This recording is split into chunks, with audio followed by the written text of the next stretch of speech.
back, Mr. Silva, to our Happy and Healthy Kids Summit. We are very excited to dive into some more specifics from that last interview. So, Mr. Silva, thank you for coming on again. Well, I appreciate you inviting me. I love the show.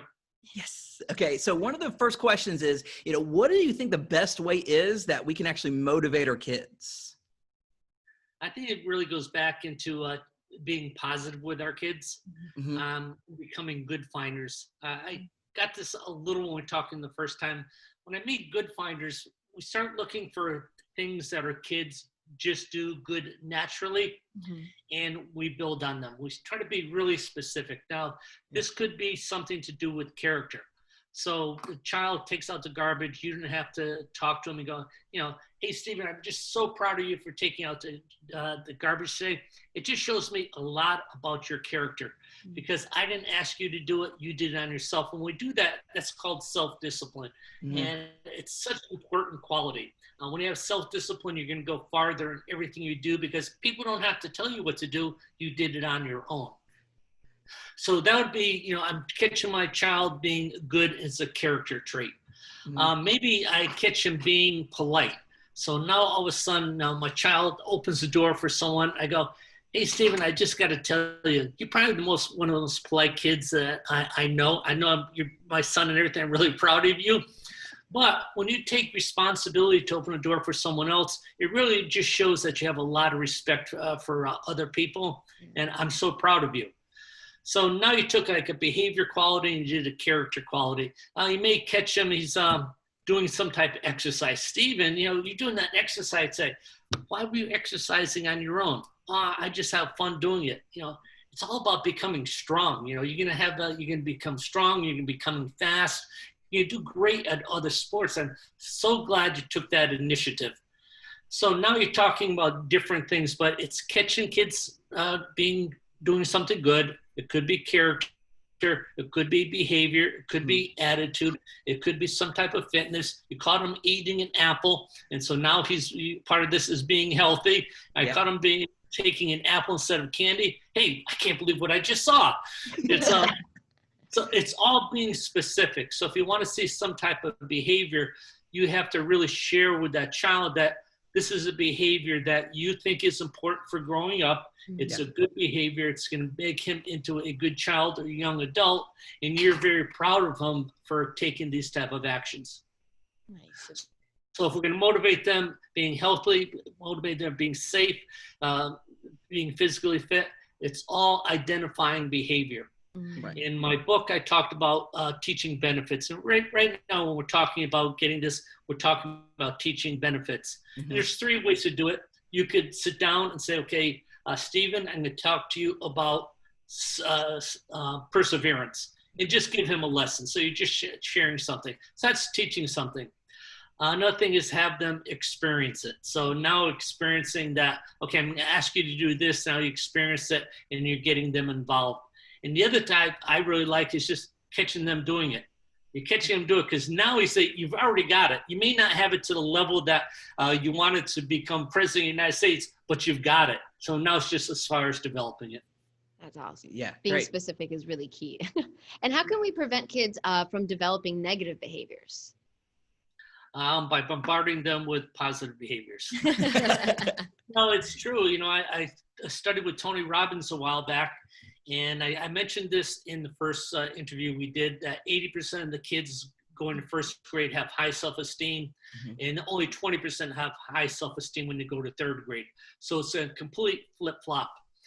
And the reason that is before they went to school, they had a lot of references that were positive. The parents are, telling them they're doing good. Their little brother and sisters telling them good. Grandma and grandpa come over, they're telling them really good. And so my belief is I'm good. And that's backed up by legs. So if you think of a table, the belief system is the table, and I'm good, and it's held up by all these legs. And so it's a real strong table. It doesn't have 2 legs. It's got like 10 legs, all these references. Well, when they go to school, they start getting another reference. I'm not so good. And because my teacher yelled at me, someone at the bus said this, someone at the bus said that. So now they got 2 competing tables. And the whole idea is take the table that you want and fill it up with enough references. Yeah. So a reference just could be my opinion. A reference could be going back to we're talking about finding them something good. The reference could be just talking to the brothers and sisters and say, this is biblical. It's not just what I'm saying, but to be kind to one another. Mm-hmm. And it's the first thing we do, especially to our brothers and sisters, so they have better experiences at home and they have more positive legs at home. It's tough though, because kids are negative. They don't know what else say. So they're either trying to be funny or they're trying to look good in front of other friends. Yeah. They don't think of building you up. They think of tearing you down. And so we have to completely switch that around. It's kind of never ending. It doesn't stop because you're always competing. Yeah. So the key is really to always build those positive references. So build more than being broken down. Yeah. So just do it once and expect that it's going to be fine forever. and you may have a thing where all of a sudden, hey, I can't compliment my child on this, but I could teach him to do better by being positive. Mm-hmm. I'm going to do a martial arts reference now. As a martial arts instructor, we tend to find when someone's doing a kick or punch, we automatically see things that they're doing wrong. And we want to tell them, you're doing this wrong, you're doing this wrong. But what we have to do is say, okay, I have this person, he's kicking and he drops his hands. And it's really important in martial arts to keep your hands up. Mm-hmm. So I don't want to go into and say, hey, stop dropping your hands. I want to rephrase that. Hey, Steven, you're doing really good. Make sure those hands are up in front of your face just in case the other person is throwing a kick or a punch. Mm-hmm. So when you get mad, you tend to, I'm talking to parents now, when you tend to get mad at your kids, you kind of forget that positivity. Right. So before you speak, that's what I tell my instructors, make sure you can rephrase that into something positive before you open your mouth in class. And same thing with parents. I'm really upset with you now, but I've got to make this a teaching moment, not just a totally disciplined moment. So I'm going to take and reword this in my head, and then I'm going to open my mouth. Yeah, amazing. So what do you think some examples are that of positive reference parents can start showing their kids? Well, I think it's just figuring a way to make some type of correction. Another thing we use in martial arts, we talk about if I want to correct someone, I praise them first, make a correction, and then praise them again. So, all of a sudden my child did something wrong and maybe he was rude to his teacher at school. I go, Steven, I got to tell you, I'm so proud of you. We have a little challenge right now, and this is what we want to address. How do we treat other people? We want to treat other people the way we like to be treated. So now you're giving them a lesson. Instead of saying, if you do that one more time, you're going to a room for the rest of your life. Take the time to rephrase it so you can make a correction that's positive. Give him a little praise on his attitude or effort, make the correction and say, I'm a little upset right now, but I am so proud of you.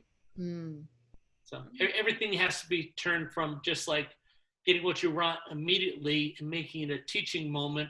So you're going to get results in the long term, which is what you really want in making the change in behavior of your kids. Yes. Wow. Yeah, that's good. So how can we start to develop more positive belief in kids? Is it just like taking that second to kind of think before we speak? Yeah, think before you speak.